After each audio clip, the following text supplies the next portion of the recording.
नमस्कार, capital TV देख रहे हैं आप। मैं हूं आपके साथ पूजा। ब्रेकिंग नाउ में बड़ी खबर आपको बता रहे हैं।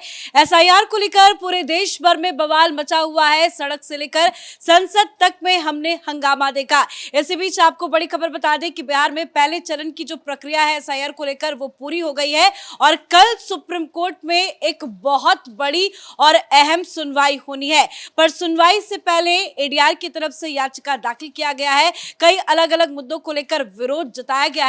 तो क्या है कल की सुनवाई में अहम बात, आखिर क्यों विपक्ष बौखलाया हुआ है, तमाम अपडेट आपको बताएंगे। मेरे साथ जुड़े हुए हैं कैपिटल टीवी के editor in chief doctor Manish Kumar. Sir, कल की सुप्रीम कोर्ट में एसआईआर को लेकर जो सुनवाई होनी है, क्या कुछ है प्रक्रिया, किन किन मुद्दों पर कर सुनवाई होगी? देखिए, ये जो देश भर में विपक्ष तमाशा कर रहा है और ये पूरा केस सुप्रीम कोर्ट में आप राजनीतिक वजहों से आप लेकर के गए और आपने आगे कर दिया एडीआर को।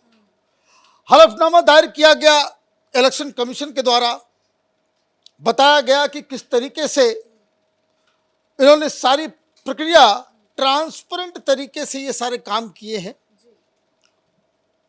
भाई, अब तक 60 लाख के आसपास फर्जी वोटर्स निकले हैं और बहुत ही सटीक सवाल इलेक्शन कमीशन की तरफ से किया गया कि क्या इस देश में फर्जी वोटर्स के नाम होने चाहिए, उनको हटाना चाहिए। सुप्रीम कोर्ट क्या जवाब देगा कि फर्जी वोटर्स होना चाहिए? ये सारे लोग तमाशा कर रहे हैं। ये सुप्रीम कोर्ट के आदेश का उल्लंघन करते हुए ये जो डस्टबिन में डाल रहे हैं एसआईआर को, तो ये क्या चाह रहे हैं कि फर्जी वोटर्स रहे। और जीतन राम मांझी ने कहा ना कि मृत्यु लोक से जो है बुला करके आप जो है लोगों को वोट दिलवाना चाह रहे हो। ये क्या तमाशा है? तो सारी डिटेल जो कार्रवाई की गई तो एडीआर सामने आया। एडीआर क्या है? एक एनजीओ है और वो अपनी खींच निकाल रहा है। खींच किस बात की? और मैं आपको बता दूं, इस देश में एनजीओ के काम काज को लेकर के मोदी सरकार ने बहुत सारे एक्शन लिए। ये एनजीओ के नाम पे ही चल रहा था न्यूज क्लिक, चाइना से पैसा आ रहा है, पता नहीं क्या क्या। ये तमाम अर्बन नक्सल्स, ये तमाम एनजीओ वाले झोला छाप जो समाज सेवा के नाम पे 5 स्टार लाइफस्टाइल जो है वो जीते हैं, वो सिर्फ विदेशी फंडिंग से। तो ये एडीआर जो है, इसके बारे में भी आप समझ लीजिए कि अमित शाह ने 2024 में इसकी फॉरेन फंडिंग बंद कर दी। फॉरेन फंडिंग क्यों बंद कर दी? क्योंकि उसमें लोचा था। लोचा क्या था कि ऐसे ऐसे संगठन इसको पैसे दे रहे थे जिनका काम ही उत्पात मचाना। उत्पात मचाने के अलावा कोई काम नहीं है। जिस तरीके से दुनिया भर में जो हाहाकार मचा हुआ है, उसके पीछे यही सारी एजेंसियां हैं। फोर्ड फाउंडेशन, ये तो सीआईए की, वैसे लोग कहेंगे अमेरिका एंटी कैपिटलिज्म, पता नहीं कौन कौन से वामपंथी जार्गन से लोग इस्तेमाल करेंगे, लेकिन फोर्ड फाउंडेशन का माल चाटने के लिए ये सबसे आगे रहते हैं। भाई बताओ, एडीआर का, भाई एडीआर वगैरह इस तरह के एनजीओ के ऊपर मीडिया में डिस्कशन होना चाहिए, तो मीडिया वाले को फुर्सत ही नहीं मिल रहा है कि मस्जिद में कौन जाकर के किसने मीटिंग की, कौन क्या कपड़ा पहना हुआ था, कौन मौलाना क्या कर रहा है। ये लोग, ये जो विदेशी फंडिंग है, ये इस देश का सबसे बड़ा प्रॉब्लम है। फोर्ड फाउंडेशन से पैसे आप खा रहे हो। उम्दियार नेटवर्क, ये भी यूएसए का, इसका भी यही काम है। आप देखिए, देश भर में जितना भी उपद्रव मचा है, ये तमाम लोग ये उम्दियार फाउंडेशन से पैसा खाने वाले हैं। Skoll Foundation, democracy fund, HIVOS Netherlands, उससे पैसा आता है। National Endowment for Democracy NED USA. कौन है ये सब ऑर्गेनाइजेशन? ये एनईडी वाले क्या हैं? इन लोगों ने साउथ ईस्ट एशिया में कई देशों में जो है सत्ता परिवर्तन करवाया। श्रीलंका में यही, इसी का रोल एनईडी का। बांग्लादेश में भी बताया जा रहा है कि यही लोग वहां पे एक चुनी सरकार को गिरवा दिया, वहां पे इतना उत्पात मचवाया। और किस चीज के नाम पे? तो डेमोक्रेसी के नाम पे, तो प्रजा, ये देखिए। और यही पैसे खा कर यही लोग जो कहते हैं ना मीडिया में कि आया, जैसे बांग्लादेश में शेख हसीना का सत्ता परिवर्तन हुआ तो ये बहुत सारे लोग नाच रहे थे ना कि हिंदुस्तान में भी होगा। किस आधार पे?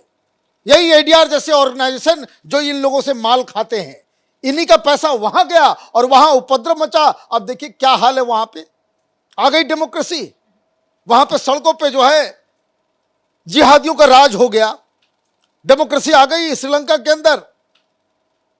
मुस्लिम देशों में नहीं जाएंगे, अफगानिस्तान में ये लोग नहीं जाएंगे, ये लोग सीरिया में नहीं जाएंगे, ये लोग जो है डेमोक्रेसी जो है ये पाकिस्तान में नहीं लाएंगे, वहां काट दिया जाता है इन लोगों को।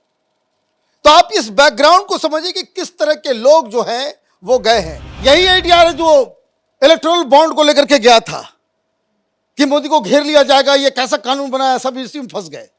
मालूम चला कि उसमें जो है 5-5 हजार करोड़ रुपए जो है कांग्रेस पार्टी भी लेकर के बैठी हुई है, ये डीएमके वाले भी लेकर के बैठे हुए हैं, ममता बनर्जी भी लेकर के बैठी हुई है, ये तमाम पॉलिटिकल पार्टीज उसमें नप गए। लेकिन अब ये नया सुगुफा इन्होंने इलेक्शन कमीशन पारदर्शिता के रूप में वो कोई लिस्ट बना रहा है। इनके पेट में दर्द हो रहा है क्योंकि ये जो है मरे हुए लोग, बांग्लादेशी, रोहिंग्या, नेपाली, पता नहीं डबल डबल वोटर, इन लोगों को ये दिक्कत है। तो सर, ये जो नई याचिका दायर की गई है एडीआर की तरफ से, उनका क्या आरोप है, वो क्या चाहते हैं, किस मामले पे कल सुनवाई हो? देखिए याचिका नहीं है, ये हलफनामा इन्होंने किया है। हुआ ये कि भाई कल सुनवाई होनी है। एक बार ये लोग गए, जाकर के इन्होंने कहा कि ओ माय गॉड, ये इस वक्त क्यों किया गया, अभी बिहार में चुनाव होने वाले हैं, मात्र 30 दिन में इतना बड़ा एक्सरसाइज कैसे होगा। इलेक्शन कमीशन ने अपना हलफनामा दिया और कहा कि जैसा कि आपने बताया कि काम तो हो गया। तो आपका जो बेसिक हलफनामा में ये है कि वक्त नहीं दिया गया वोटरों को। हाँ, ये जो आपने ये जो पहला आपका प्रमाइस था कि 30 दिन में कैसे होगा, इलेक्शन कमीशन ने करके दिखा दिया। तो पहला तो गोबर इनके चेहरे पे जो उसी समय लिप गया कि भाई ये देखो, आप जो आपकी प्राइमरी और बाकी सारी चीजें कि भाई आधार नहीं मांग रहे हैं ये लोग जो है राशन कार्ड को वैल्यू नहीं दे रहे, ये इलेक्शन कार्ड को नहीं वैल्यू दे रहे। इलेक्शन कमीशन ने कहा कि भाई ये फर्जी बनता है। तो फिर अभी जो इन लोगों ने एडिशनल हलफनामा जो दिया है उसमें एडीआर कह रहा है कि जो 11 डॉक्यूमेंट्स हैं वो भी फर्जी बन सकता है, और यहीं पे मामला फंस रहा है। अब वो भी फर्जी बन सकता है। आप अपने हलफनामा में आपने लिख दिया, आपने ये भी लिख दिया कि भाई ये सारे आधार भी फर्जी, ये भी फर्जी, वो भी, सारी चीजें फर्जी है। तो इसका मतलब क्या हुआ? इसका मतलब ये हुआ कि अमित शाह को आपने एक हैंडल दे दिया। ये कैसे तय होगा? क्योंकि सबसे बड़ी चीज इलेक्शन कमीशन कौन होता है? हमारी नागरिकता तय करने की। इलेक्शन कमीशन ने तो कहा कि भाई हमें अधिकार नहीं है, यह अधिकार गृह मंत्रालय का है। तो गृह मंत्रालय कैसे ये तय करेगा?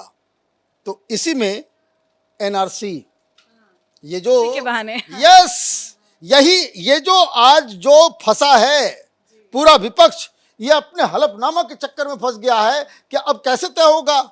अब आप ही कह रहे हो कि इलेक्शन कार्ड फ्रॉड है, जन्मतिथि फ्रॉड है, आपका आधार फ्रॉड है, सब फ्रॉड है।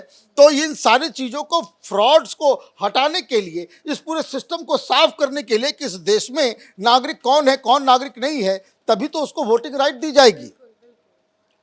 तो ये तय करेगा। तो ये जो आज जो सबसे बड़ी खबर ये है कि ये जो एडीआर ने हलफनामा दायर किया है उसमें ये लोग खुद फंस गए हैं, और एनआरसी के लिए रास्ता जो है बिल्कुल इन्होंने साफ कर दिया। और सबसे बड़ी चीज़ कि इन्होंने कह रहा है, ये लोग का जो हलफनामा में इन्होंने दिया है कि ये बोझ हमारे ऊपर, मतलब जनता के ऊपर ये डाल दिया गया है कि आप साबित करें भाई नागरिक हैं या नहीं है।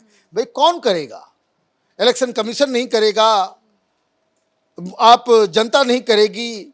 भाई वोटर लिस्ट में नाम कैसे आएगा? आप ही कोई रास्ता बता दो, आप कोई रास्ता बता दो, क्योंकि आपने तो कह दिया अपने हलफनामा में कि सारे फर्जी डॉक्यूमेंट्स बन सकते हैं। तो ये फर्जी डॉक्यूमेंट्स का जो आधार है वो गलत है, ये आर्गुमेंट गलत है। तो इसका मतलब तो साफ है कि आपने रास्ता खोल दिया है कि अमित शाह जल्द से जल्द जो है वो एनआरसी लेकर के आए। धन्यवाद सर अपडेट के लिए। और अमित शाह बिल्कुल भी ऐसे मौकों पे चूकेंगे नहीं, क्योंकि पहले से ही विजन क्लियर है और कहीं ना कहीं एसआईआर के बहाने एनआरसी का रास्ता खुलता हुआ साफ साफ नजर आ रहा है। विपक्ष अपने ही जाल में फंसता नजर आ रहा है।